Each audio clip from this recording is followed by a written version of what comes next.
All right, well, welcome back. Another episode, Digital Recruiter Podcast. And you're not going to know this, but this is going to be take two of our intro for hilarious reasons. But I got the CEO of Perfect Hire joining me today. I can't wait to have this conversation. By the time this comes out, we're going to be about a week or two away from meeting in person at RecFest in Nashville this year, where his company's hosting a big after party. So if you were in RecFest, make sure to go. Matt Schalsey, how you doing, man? I'm good. Clark, how are you doing? I'm good. Oh man, that was good. I know for the people listening, like, man, what are these two knuckleheads chuckling already? And it's all right. We had a bit of a blooper in the intro before. We're not naming names, no pun intended. Yeah. And we're just getting right. We're just getting right into it. But how you doing, man? Thanks for being here. Yeah, man. I'm good. Just pumped to be here, pumped to chat with you again. And yeah, just having a great day. Dude, let's I love it. Let's get into it. So, like the quick overview, right? Perfect hire, excuse me. Give us the breakdown. What is it? Why'd you build it? Yeah. Yeah. I love it. So Perfect Hire, we are a platform that we're starting and we're launching in October. So October 20th, so right after RecFest, super excited. But we are launching with our foundational product, which is Recruit, which many of you guys are thinking it's just another ATS. You're right. It's an ATS enhanced on steroids, rewired for today's recruiting platform or recruiting needs. So we are taking the approach of all of people ops because when we take this grandiose vision of recruiting as sales, people ops is the ultimate revenue generating team. We want to be able to help enable that and be able to drive success that way. So kind of a little bit of why we got started is I had a really failed people ops team at one of my companies, and they let a employee slip through the cracks. He was an HR nightmare, legal nightmare, if that tells you kind of how bad of an employee this one was. And when I came down to it, it ended up being that it was the wrong people, the wrong questions, and the wrong process that allowed this candidate to basically get through. So seeing all of this, it inspired me that we need to reinvent how interview questions were being done. And that's kind of the basis of why we started this. Well, then when I brought on one of my co-founders, we explored a lot more of how much is actually broken in the entire recruiting process. And so we reworked our entire, thesis and incorporated in a brand new ATS model that comes into it to really optimize the recruiter's time using AI and automation. Nice. So it's kind of like the classic, recruiter always falls into recruiting, right? You kind of fell into Exactly. right, like with the problem and kind of seeing the need. What I know you've done a ton of market research, Yeah. talking to a ton of recruiters, everything else. Like, what's been kind of the feedback and the objections that you've been hearing, right, from the recruiting market? That's like in terms of having another ATS or AI platform in the market. Yeah. So twofold, right? People don't want to see another ATS and people are afraid of AI. So I'm pushing up two boulders up two different sides of the hill. Yeah. But the one thing that a lot of people, after we kind of identified those pains and the scaredness of both of those was, well, how can I utilize your pain to make it and alleviate it basically? And so our platform does a couple of different things. One, we're giving the recruiter more time to actually source top tier talent instead of having all of the bots do it, instead of having, a lack of, pipeline with new candidates coming in. We want to give the recruiters still that human-centric approach to be able to reach out to the talent that they think that is desired for their company or for that role. What dive deeper into that for Yeah. me? Because So So right now, a lot of recruiters are stuck in this mundane process of, I got to schedule this interview. I got to email this candidate. I got to text this candidate. I don't know how to display my metrics and, the whole view of, the pipeline to the hiring manager, to others. So they're constantly essentially being like a glorified administrative assistant on the people ops team. And that's not who they are. They're revenue generators that are trying to find people to come in to fill these roles to grow the company, and that they're there to scale. And they're based off of the same metrics that sellers have, but we don't equip them with either the time and the tools and the resources in order to do that. So that's where we're breaking this down a little bit more together to really help those recruiters take those mundane tasks off of their plate and give them the tools and resources to optimize what they're currently doing and what they need to be doing. I mean, you're speaking the digital recruiter language, right? Being more efficient, optimizing, more time for bottom of the funnel, right? Closer to the money activities. Yeah. But you mentioned something as interesting, like the sourcing, right? So many of these tools are like, hey, we have AI sourcing candidates. It's going to do it all for you, Yeah. yada, yada. But if I heard correctly, you're actually kind of not going in that direction. So we're gonna build lead lists for you, but Yeah. we're not gonna inject them into the pipeline. We're not gonna do the automatic outreach into it. What we're gonna do is we're gonna do cross-reference matching from the candidate's profile from LinkedIn and their resumes and cover letters, and cross-match that into the company values as well as the job description that's going into it. Then what we'll do is we'll give you that kind of like that preference score and allow you to create an outreach sequence from that. But we're not doing the automatic stuff that's out there. AI should never have a part where it replaces the human instinct and human element. It's a part there that enables the recruiter to do their job more effectively and efficiently. And that's the approach that we're taking, is keeping that human-centric approach, but using those tools in the modern age to help us keep that human foot forward.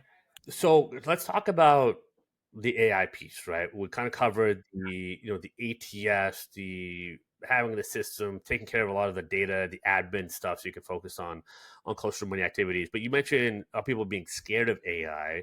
What Yeah. the conversation that you're having? What are recruiters kind of saying there? So I think recruiters are excited about it in a sense. It's more of how do they get the funding with something that has AI, right? So most TA and recruiters are obviously reporting up into HR, which are 100% risk averse. That is their job, right? They oftentimes have to work with legal. And so again, AI, legal, HR, it's like this, hodgepodge of hot dogs and Chinese food. They can work. It's not great. Yeah. And so for us, it's like, how do we build that confidence that AI doesn't make decisions for you? AI is there to be able to be like that administrative assistant. And I think now that the legal world is starting to utilize AI a little bit more, that comfortability within the HR and TA world is becoming more and more familiar. I would always like to say, like, sales has been using AI for a long time. TA has actually been using AI for a long time, doing candidate screens and resume reviews and stuff like that. That's how 90% of those auto rejections happen, is because of AI screening tools. So it's not something that's unfamiliar. It's just now, how do we use AI in a different form or fashion? And that's what people don't understand. And we're having to enable and educate them on what AI can actually do for them to optimize their days.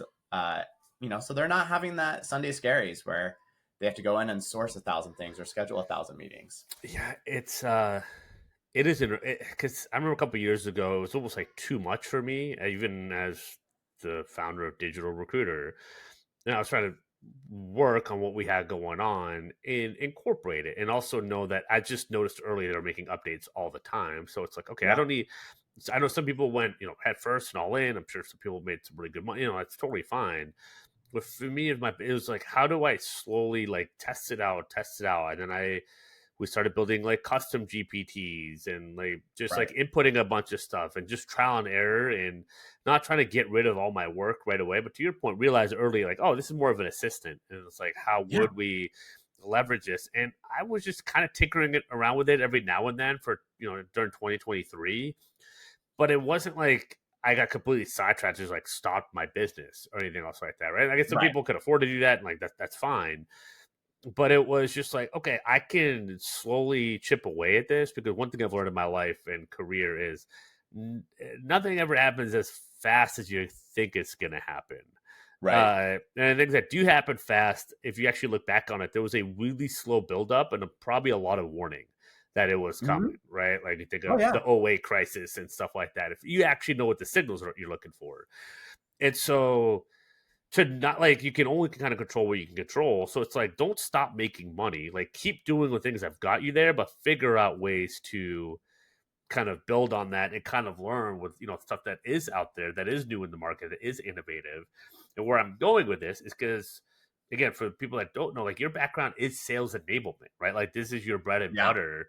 Like, I it's a twofold question, but I'm gonna start with one question. Like, go for it. what are your like best practice recommendation for how to incorporate AI? Let's say for Yeah. recruiters.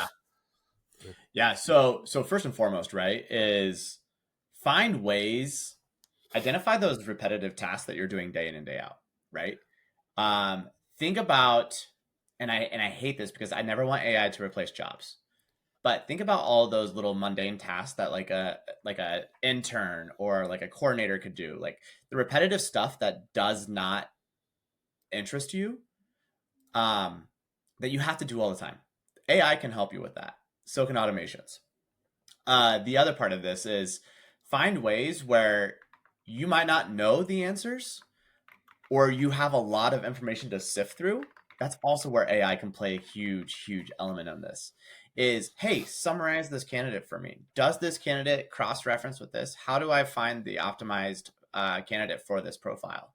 That is a great way to utilize AI as a recruiter, just starting out. And a lot of the tools that are out there right now are starting to kind of implement some of that stuff, but they don't have like a full process with AI integrated into it. So it's a little bit piecemealed right now of what we're seeing. And that's where Perfect Hire comes in, is it's not necessarily having you to have to engage the AI engages for you, Yeah. basically creating everything that you would need to summarize this candidate or summarize those questions for every single one of those interviews that you have with the hiring team. I mean, that's, fantastic. And Yeah, I think too, what you were saying, like, yeah, downloading, like, you download the PDF on LinkedIn and you can input that, right? You can do it for candidates, you right. can do it for business development, right? Like, hey, Yeah, like, this is what the sales call is going to be about. Give me a Sandler, sales approach, questions to ask this prospect and kind of go for that. That's like your jumping off point, right? And stuff like that. I mean, exactly. you do the same thing with candidates. Like, what are the questions I should ask for this role specifically? You can do that stuff manually. I've found like Perfect Hire is going to be able to do that stuff for you and kind of all in one, which is great.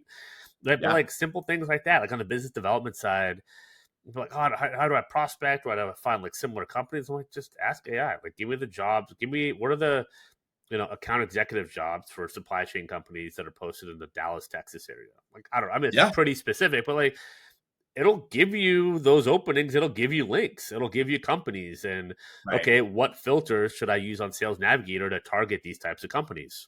Like, Yeah, it's and that's just the like hard, right there. Yeah. and that's the thing that I love about ChatGPT too as well, is like you can continue to build off of what you're looking for. Yeah. And most people, I encourage you, if you're not building off of what you're looking for, you're not doing it right. Like if you take the first answer, you've given up. Yeah. But that's the thing. Like you can refine, you can get more detailed, you can get more granular, right? Like, I mean, I used it the other day of how to grow our fundraising based off of XYZ numbers to be able to hit this, metric target match. And how do we build it? What is our contacts? What are our KPIs that we need to hit? How do we be able to get that to obtain a certain level of percentage for a new startup company? Um, and it's just like having that assistant, that expert in my pocket that I'm able to be like, hey, help me out with this. And recruiters need to look at it the same way, is, hey, I have an expert that's taking a second look at each one of these candidates for me Yeah. and building out all of these questions and automating my process along with me. Yeah. I think it's exactly. And I think sometimes it can give. I think one of the things I've learned is like it can give the answer it thinks you want to hear. So you have to be, I Mm-hmm. think, a little bit more. I've learned to be a little bit more black and white and direct about things, or not even Right. say me or I, but like, what do you think of this or that Yeah. and all that? And that way, it's not like catering to you, or like kind of doing that. So like that's kind of one of the little things I picked up on, this year that's going to really help our inputs. But I'm with you. We spent hours and hours and hours on our custom GPTs. I mean, all my newsletters, all my posts, everything Yeah. capturing my voice. It's like we built our own. I mean, we could do it for anything, for profiles, for messaging, content, sequences, research, like Right. all that stuff. And so like we can deliver like way faster fulfillment service to our client, but we're still spending, like, it's not like garbage, right? So a lot of people like do that and then hand over like the first thing that happens. Like you constantly have to work with it. You have to build the GPTs and then still constantly work with it. But if you have the right intake, right, and like for us, like we can build custom playbooks, like messaging everything like lightning fast because we have all our digital recruiter data, like and everything else, and like kind of what works and all that good stuff. So it's so powerful what you can do and like just the speed of everything. You just got to have some creativity, right? And like on the Right. content side, like if you are expecting it to just be a copywriter for you, good luck. Like you have to learn copywriting, you have to know your audience, you have to write, like you have to have that. Yeah. And then actually once you actually know what good looks like, what great looks like, then you can have it as an assistant. I think that's the missing piece, right? If you don't understand sales, like you still need a sales mentor. If you don't need the content, you still need a content mentor. Like you still Yep. need those things because then you can actually have better inputs. And I think that's where I've been having a lot of calls with people that thought they could get away with tech and content and AI, but it's like, oh, actually, I need to learn like the art of recruiting and sales, like as well. Yeah, and you can tell a lot of the about the people that you can always tell when people just only use the AI and just base functionality Yeah, and don't actually have the thought process behind it as yeah, well. yeah. And it's like, well, I'm not getting clients because like everyone by now can kind of tell that's like AI. It's like, so it's like you're putting no effort into your content. Like, Exactly. why are you going to put effort into their search? Like, why would they give you a Yep. role? Right. So Yeah. it's just kind of like thinking through like the second and third order effects of what putting out a product like that will do to you. So it's nuts. But let's, and well, we never really covered your background, but like you mentioned like you had an issue, but like even before that, you mentioned sales enablement for a while. Like, Yeah. yeah, what was your background like really before this? Kind of like beyond just like there was a bad hire and legal, like kind of like your career, kind of your background. Yeah, so my background is in within sales and sales enablement. So although I wasn't directly doing recruiting, I was doing a lot of the recruiting strategy for go-to-market teams, Yeah, assisting out with like headcount growth and how do we optimize and train the right person? How do we find the right fit? What are the qualities and all of that? Like I spent countless hours and countless times working with CROs, the heads of talent, really building out all of our candidate profiles of what we were searching for. And so recruiting is nothing that's new to me. It's just I have never been the recruiter myself. yeah, Um, but I would say like the big stark difference that I alluded to this earlier is like recruiting is sales. They have those same target metrics. And the last company that I was at, I actually was asked to train some of the recruiters because they didn't understand how confident I was in actually helping source what they were actually trying to acquire for the go to market team.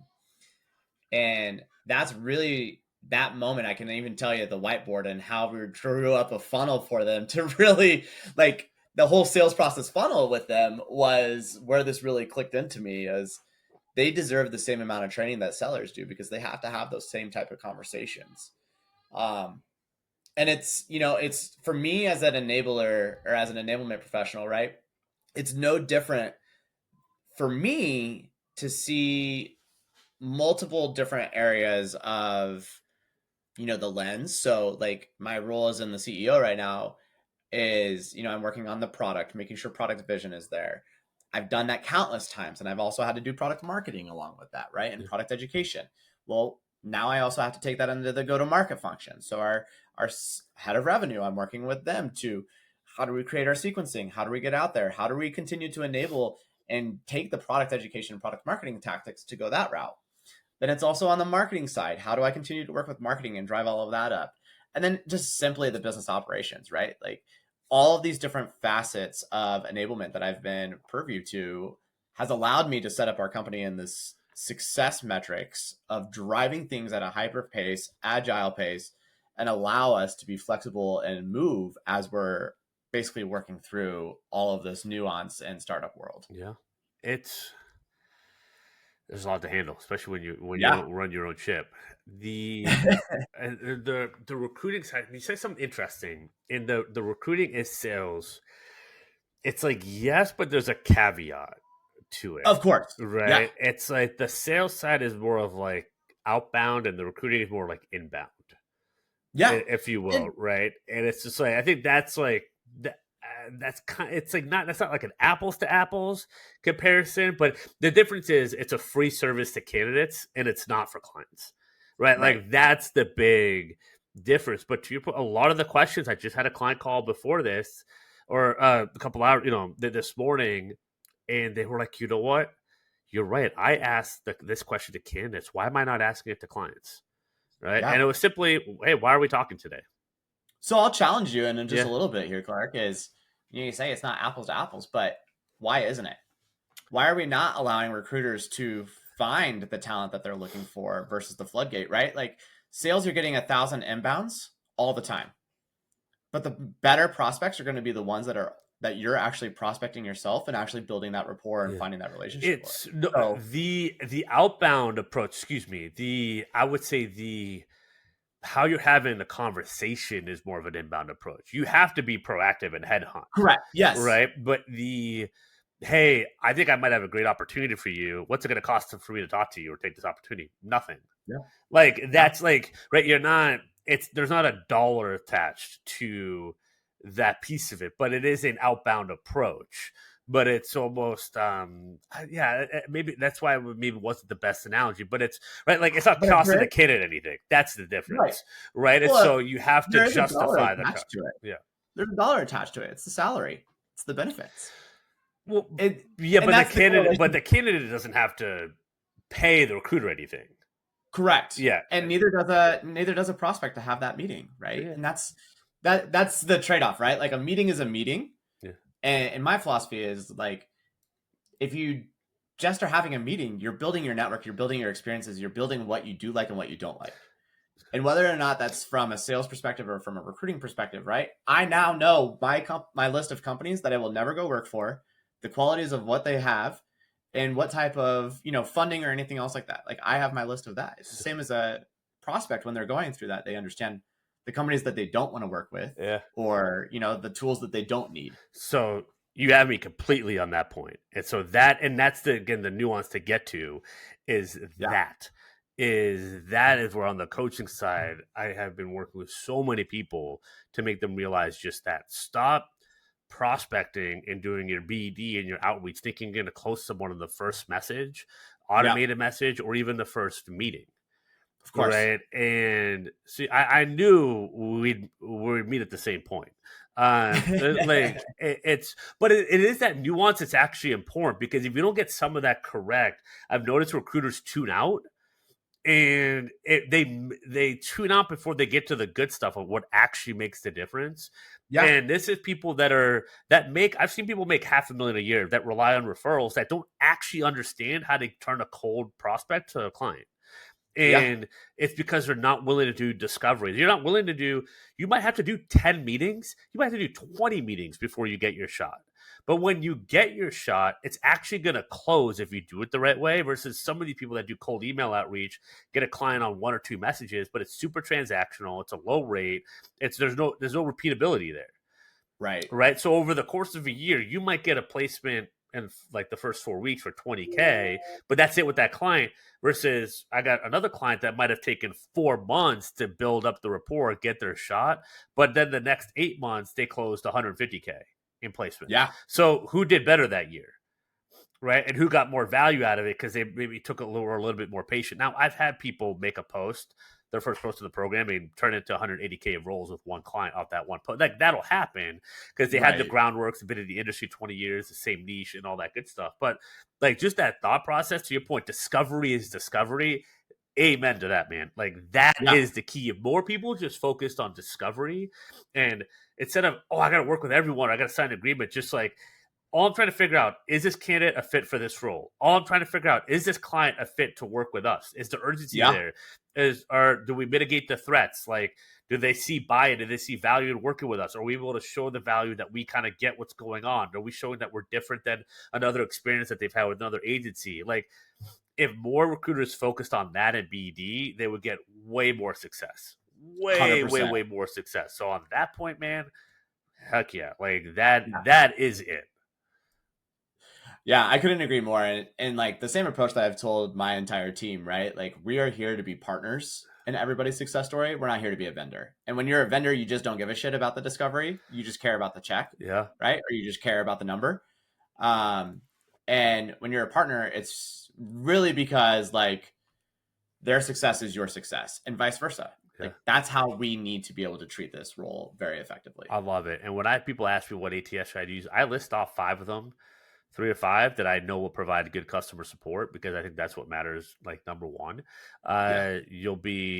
you're added to that list, right? Because I know you care about that, and I think just even hearing that, it's like makes it easier for people to book a demo, because you're going to try to figure Right. out like, okay, where you been at, what have you tried, where do you get stuck, like all that Mhm. stuff, right? When you have that enablement background, I actually think with an ATS, that's actually, now that I'm thinking about it more and hearing it more, it's actually almost like more important than the recruiting background, because the Yeah. trip ups I see everyone have is how do they actually use their ATS.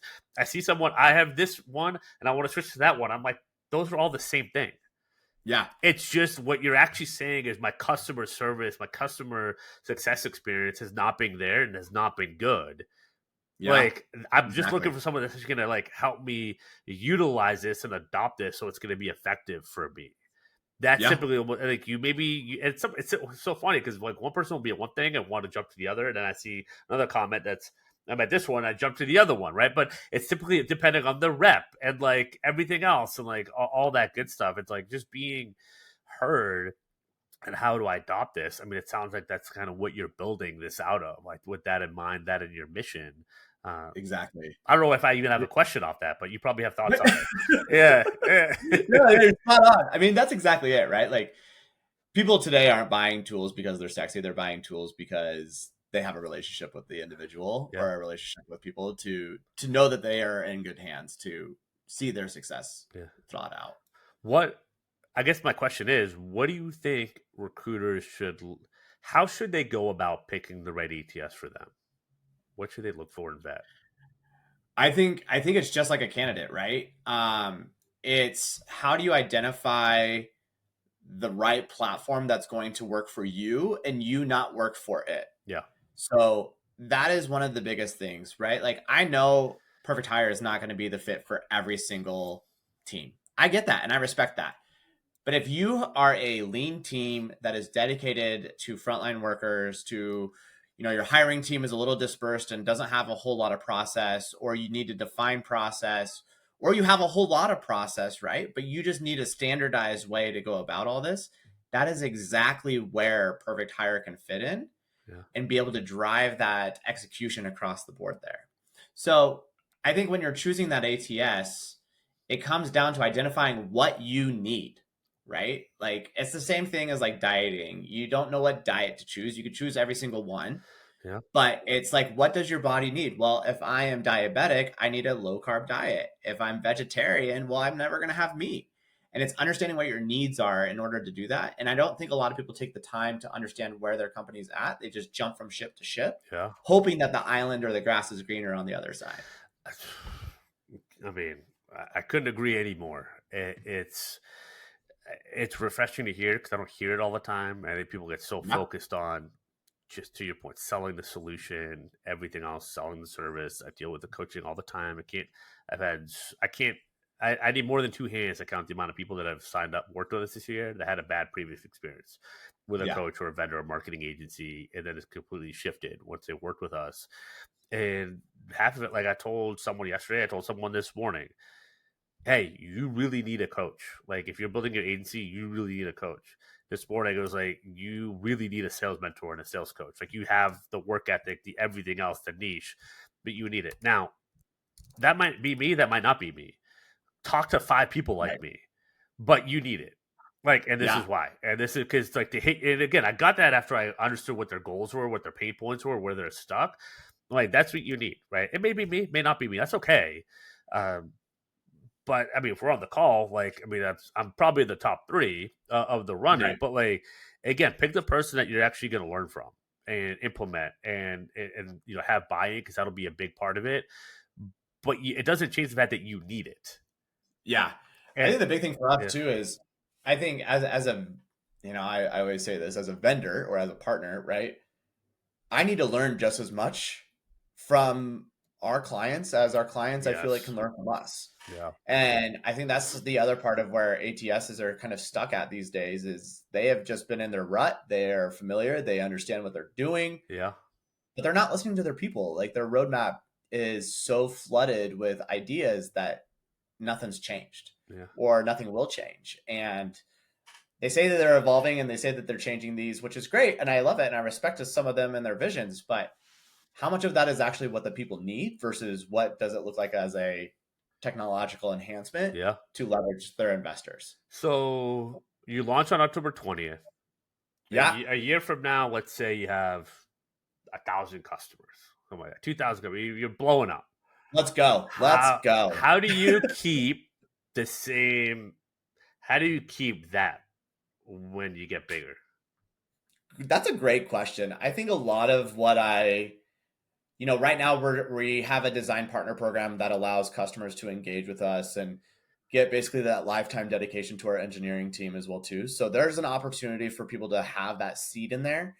Again, part of my experience in enablement is like customer advisory boards are huge, right? I look at one of my favorite enablement tech companies right now, and they have got basically their ambassadors that they've got going on there. It's people that are bringing and listening, doing interviews across different customers, their referral partners, their everything, but it's all in a smaller group that can tell up a bigger vision.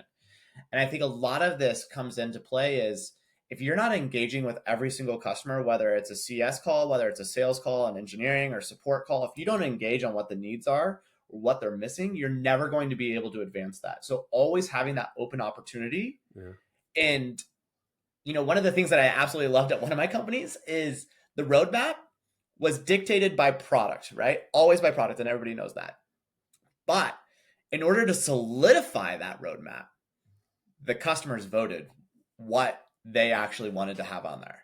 But they had an opportunity to submit other requests that got in there, and people could upvote, people could downvote. Like that is where I see our like tangible community coming together. And as a community leader, the voices have got to matter. And if you don't engage with those voices, nothing matters. And so for like 2,000 customers, right? I encourage you guys all to give me every single ounce of feedback of what works and what doesn't, and let's make it happen. I love it. How do you, with that many people, and you've led communities and built them up, right? The enablement squad, we got 5,000 plus members, right? Yeah. How about that? Yep. Like it's so how 5,000 opinions, right? And Yeah. thoughts, feedbacks. How do you distill that into okay, what makes the cut, what doesn't? Yeah. I think that's like the voting, right? Like Yeah. we have all these options, and what we do out of these themes is we try to theme and chunk them up together, right? And this is where the product team goes and they say, okay, this cluster over here could advance this cluster over here could do this one over here could do this, and then we theme each one of these, we put them up in a package in a bow, and then we say, all right guys, here is the common themes and the requests that you guys had. This is our vision of how we could implement this, right? This is how we see this advancing the product as a not as an individualized advancement, but as a community or a platform enhancement for everybody. Let's vote on which ones you guys are in there. So the product team still has a very, very strong hold on what the dictation of the product roadmap will look like. But the end users will have that ability to be able to pick the themes that matter mosting to them. So is it headcount forecasting? Is it scheduling? Is it career advancement? Is it long-term benefits or anything else like that, right? Like what matters to these people, and let's vote this all together to get it in there. Yeah. I like it. I mean, the ambassador thing is actually like really interesting Yeah. to me. You got my brain spinning about digital recruiter stuff and everything there. That's something I have been looking at, like getting more, like embedding more surveys and checkpoints and all that. Because like we do a good job of getting the feedback one-on-one, but as we grow, there's more demand and everything else. Like you do want to make sure like that, like you still are on top of that stuff. And Yeah. I've seen the coaching programs, I've seen the ATS companies, and they start to pay for ads or they get funding and they have to justify the investment. And then the salespeople that they bring on don't exactly like, they're trying to just like hit their quota and like and everything. So then things kind of change. And so I think the problems have all kind of are established and kind of what happens. And I think it's cool that you're starting with that in mind, right? And your background lends itself to actually solving, like addressing some of those things head on. So it's interesting. I think a lot of people thought, well, I did ATS from a recruiter, and I'm like, given what my experience has been like and coaching people, I think and like ATS, I think it's right. I think people that have customer feedback dialed in and building their communities and building something that, because things are evolving so fast Right. nowadays, like that matters more because the science of recruiting is not complicated. The art of Yeah. recruiting is, but Correct. figure that out from your community. Like, why Yeah. not? Right? If And you're able to aggregate that, then like that's the winning, formula right there. yeah, and I think recruiting, right? Like you're having to work with all these different departments, and every department functions completely different. Yeah, And I think we need to be able to realize that's exactly how our platform works. Is our platform works on different niches. Like we need to be able to listen to those niches to be able to develop yeah. what it needs for them. I love it. I love it. Skill and smart. Yeah, Let's talk Wreckfest. So we got yeah. Let's go. Wreckfest. What are we looking at here? We're like 16th to 17th, right, of October. 15th and 16th. Oh, it's Yep. Wednesday, Thursday. Okay, yeah, Wednesday, Thursday, Yep. 15th, 16th. Uh, you're gonna be there. You're gonna be setting up shop. Do we like know where? Are you speaking? Like, what's the breakdown? Yeah, yeah. So we are in a demo booth, DS38. So we are right next to the Disrupt stage. Come check us out. We are going to have a full team there. There's going to be 5 of us there. I sadly won't be there until probably noon on Wednesday, getting back from a little Disney family trip. So, Ooh, you know, yeah. couldn't have planned Wreckfest at a better time. But, so we've got that going on. And then we're also hosting our launch party. So we encourage anybody that's going to Wreckfest, come hang out with us at Redneck Riviera from 8 to 11. John Rich from Big and Rich has a personal invite for you. So if you want it, I'll definitely hand it out. You can check out my LinkedIn, Yeah. send it out there. But we're auctioning off a signed bottle of whiskey and one of his signed guitars as well Cool. at the events. So yeah, check us out. DS38, get a demo, see what Perfect Hire is all about. And we're debuting our first platform, which is Recruit. And we also are getting beta sign up for our second one, which is Conduit. Love it. I will be there as well. So thank you for inviting me. And Hell yeah. I can't wait. I love Nashville. I have not been to Wreckfest yet. I don't really know how I haven't been, but this will be my first go around. I can't wait. There'll be a ton of cool people there that I've Yeah. known. It's just going to be super fun. So yeah, if you're listening, like get out to it. The tickets like aren't that bad for Wreckfest, and Nashville is always a fun time. So get out there, meet some of your peers, like learn some stuff about everything. Meet myself and Matt, and come hang out, have a good time. And once that wraps up, we'll go down and do some karaoke There at we go. 11:05 on Broadway. I've done that, torn that stage up a couple times, and I've always done tattoos on Broadway, not karaoke. yeah, I guess the opposite. Yeah, that's funny. But cool, man, dude. Awesome having you on here. Like, Yeah. it's just really cool. The background that you're building this. I love that you're just like diving right into it and like thinking, how to do this the right way and actually listening to Appreciate it. recruiters because it's important. It's like really needed. And dude, best of luck with the launch. I know you're gonna kill it, and I'm pumped for Wreckfest and to meet in person and just watch the journey, man. Hey, I'm excited. I'm glad that we connected. And hey, man, I'm looking forward to Nashville as well. It'll be So a good time. All right. yep. Well, if you make sure connect with Matt, book a demo. As you can tell, he's actually going to help point you in the right direction and answer questions that you might have about where you're implementing your current ATS, or if you don't have one, which one you should pick and what is going to make sense for you. So book a call, talk to him, talk to his team, make that happen. Connect with on LinkedIn. Either way, if you got value from this episode, give us some love. 5 stars. I'm still working up from that 1-star review I got 2 years ago when I launched this thing. I'm at 4.6 now, I think, on Spotify. I'm trying to bump that up as much as I can. Yep. So give us some love if you got some value from this. Until next time, y'all, happy hunting.